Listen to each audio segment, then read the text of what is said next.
अस्सलाम वालेकुम। आप देख रहे हैं न्यूज़ इन न्यूज़।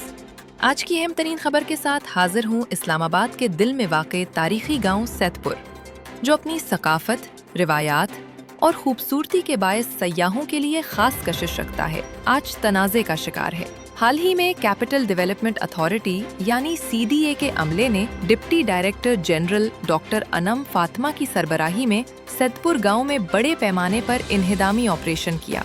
इस कार्रवाई के दौरान दर्जनों घर मिस्मार कर दिए गए, जिनमें कई वो मकानात भी शामिल हैं जहां मकामी खानदान गुज़श्ता कई दहाइयों से आबाद थे, जो इस ऑपरेशन के बायस बेघर हो चुके हैं। मुतासरीन का कहना था कि हम यहाँ गुज़श्ता 60 बरस से रिहाइश पजीर हैं, बाकायदगी से किराया और बिल अदा करते हैं, मगर अब कई दिहाइयों बाद बताया जा रहा है कि हम यहाँ गैर कानूनी तौर पर रिहाइश पजीर थे।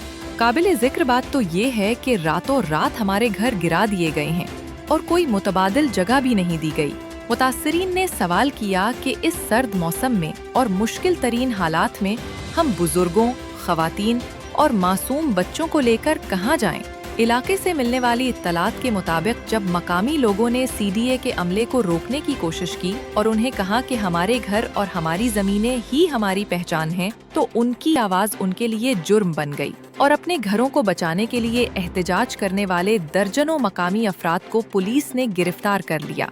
इलाके से मिलने वाली इत्तलात के मुताबिक गिरफ्तार शुदगान के घर वालों को भी धमकियां दी जा रही हैं कि अगर इस बारे में कुछ बोले तो तुम्हें भी हिरासत में ले लिया जाएगा। ये कार्रवाई गैर कानूनी तामीरात के खिलाफ अमल में लाई गई है। उनके मुताबिक सैदपुर गांव कौमी विरसे का हिस्सा है और गैर मजाज तामीरात न सिर्फ तारीखी इमारतों को नुकसान पहुँचा रही हैं, बल्कि सयाहती हुस्न को भी मुतासर कर रही हैं। जबकि अवामी हलकों का इस हवाले से कहना था कि तरक्की जरूरी है, मगर तरक्की का मतलब ये हरगिज नहीं कि मकामी लोगों की कुर्बानी दी जाए। अगर मुतबादिल रिहाइश फराहम नहीं की गई तो ये इंसानी हुकूक की खुली खिलाफ वर्जी है। अब नाजरीन खुद ही बताएं कि क्या ये तरक्की है या तबाही।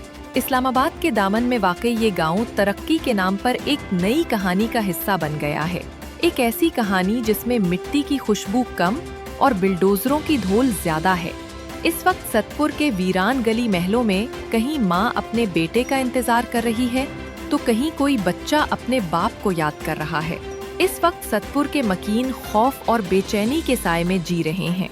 ये कहानी सिर्फ चंद घरों की नहीं, ये कहानी है उन तमाम लोगों की जो अपनी जमीन, अपने हक और अपनी इज्जत के लिए आवाज उठा रहे हैं। अब सवाल ये है कि क्या मकामी लोगों की फरियाद सुनी जाएगी या सैदपुर का माजी हमेशा के लिए मिट्टी में दफन हो जाएगा। ये थी आज की अहम तरीन रिपोर्ट। अगर आपको वीडियो पसंद आई तो लाइक करें, सब्सक्राइब करें और शेयर करना ना भूलें।